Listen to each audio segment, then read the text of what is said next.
आप चाहें तो इस वीडियो को स्किप करके जा सकते हैं, कोई बात नहीं, लेकिन याद रखिएगा आज जो आग ईरान के आसमान में धधक रही है उसकी तपिश बहुत जल्द आपके रसोई में, आपके जेब में और आपके भविष्य को झुलसा सकती है। नमस्कार, मैं हूं गौतम कुमार। आज मैं आपको न्यूज चैनलों का शोर नहीं बल्कि आने वाले उस महाविनाश की खामोश का आहट सुनाने आया हूं जो दिल्ली से लेकर न्यूयॉर्क, चीन से लेकर बीजिंग तक सब कुछ राख कर देने वाली है। इजराइल की मिसाइल ने ईरान के जिस तेल डिपो को मलबे में ढेर कर दिया है वो सिर्फ एक सैन्य हमला नहीं है बल्कि पूरी दुनिया की बढ़ती हुई इकोनॉमिक की मेन सप्लाई लाइन पावर को काट देने जैसा है। आज तेहरान के आसमान में जो काला धुआं उठ रहा है वो इस बात का ऐलान है। इजराइल और अमेरिका का सीधा प्लान है कि ईरान के तिजोरी की चाबी को छीन लेना। सोचिए, अगर आपके पास हजारों मिसाइलें हो लेकिन उसे बॉर्डर तक ले जाने के लिए ट्रक में तेल ना हो तो सोचिए क्या होगा। इजराइल ने यही किया है। इजराइल ने उसके तेल टैंक नहीं जलाए बल्कि उसके खजाने को ही फूंक दिया है। लेकिन ईरान उस पुरानी कहावत पर उतर आया है,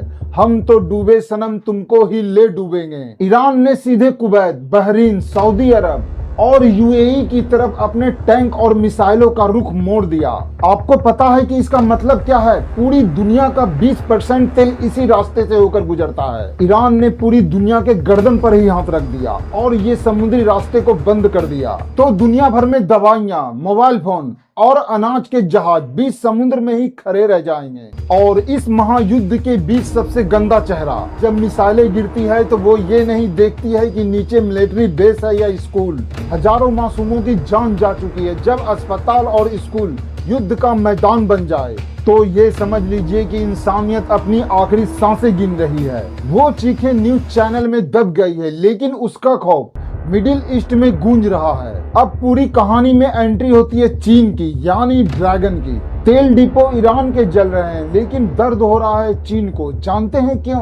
क्योंकि चीन सबसे ज्यादा तेल ईरान से ही खरीदता था। चीन का जो महाशक्ति बनने का सपना है उसका ईंधन इसी तेल कुएं से आता है। अगर चीन अपनी फैक्ट्रियों को बचाने के लिए इस युद्ध में कूदा तो याद रखिएगा तीसरे विश्व युद्ध का शुरुआत हो जाएगा और इस दुनिया को राख होने से कोई नहीं बचा सकता। यही सवाल है जो सीधा आपके घरों के दरवाजों पे दस्तक दे रहा है। खाड़ी देश के इस तपते हुए रेगिस्तान में हमारे 90 लाख भारतीय भाई काम करते हैं। अगर सऊदी अरब और यूएई युद्ध के मैदान बने हैं तो इतने बड़े पैमाने पर भारतीयों को वहां से सुरक्षित निकाल पाना इतिहास का सबसे बड़ा और नामुमकिन रेस्क्यू ऑपरेशन होगा। और दूसरा सबसे बड़ा खतरा, अगर मात्र 10 दिनों के लिए कच्चे तेल का सप्लाई रुक गया तो पेट्रोल और डीजलों की कीमतें वो रिकॉर्ड तोड़ेगी। आपके रसोई की बजट और बच्चे के स्कूल की फीस का गणित पूरा बिगड़ जाएगा। ये अमेरिका और इजराइल की जंग का वो टैक्स होगा जो सीधा भारतीय की जेब से वसूला जाएगा। साल 1973 में एक बार ऐसा तेल का संकट आया था, तब हम बच गए थे, लेकिन आज 8 अरब लोग हैं।